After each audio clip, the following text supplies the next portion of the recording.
Tout d'abord, je vous apporte le salut fraternel des travailleurs portuaires et dockers de Marseille et de Fos. Le port de Marseille-Fos est considéré comme le poumon de notre département, voire au-delà, mais soyons conscients que le deuxième poumon essentiel est le tissu industriel dans toute sa diversité.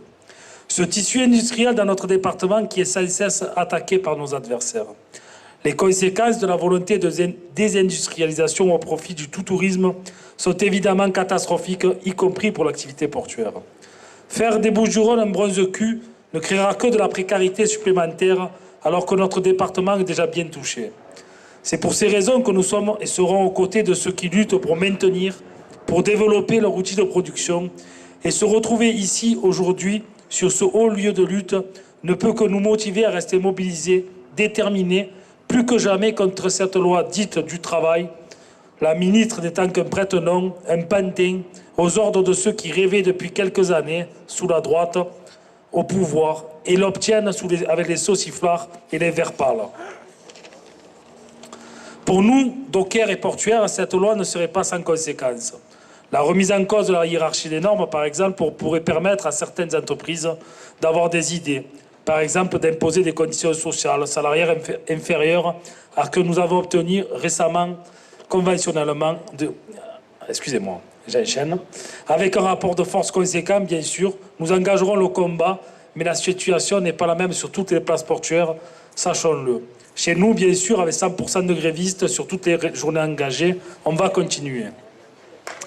Le gouvernement actuel tente de satisfaire un patronat plus que jamais décomplexé, avide de démolir notre socle social, assoiffé de plus de profit, affamé de rendre le salarié un esclave d'État moderne. Et de quelle manière?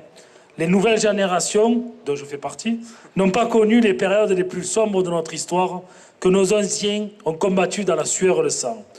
Comment peut-on accepter une telle politique par ceux qui trahissent le monde du travail?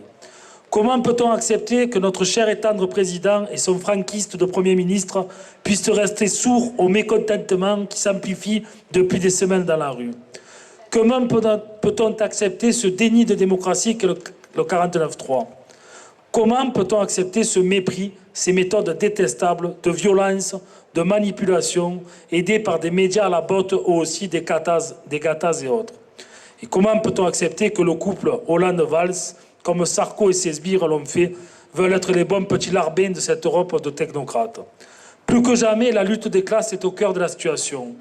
Oui, nous sommes pour une loi de travail, mais une loi pour les salariés, les sans-emploi et les retraités, et non pas une loi pour le capital. Nous, portuaires et dockers, poursuivrons le combat jusqu'au retrait de cette loi. Nous serons aussi dans toutes les batailles ici, à la centrale, comme à Alteo, comme ailleurs, pour maintenir et développer nos industries. Soyons conscients que seule la CGT aujourd'hui a la force et l'efficacité nécessaires pour inverser ses choix politiques, pour proposer d'autres alternatives. Alors je finirai par la citation de nos camarades locaux, ceux qui vivent sont ceux qui luttent.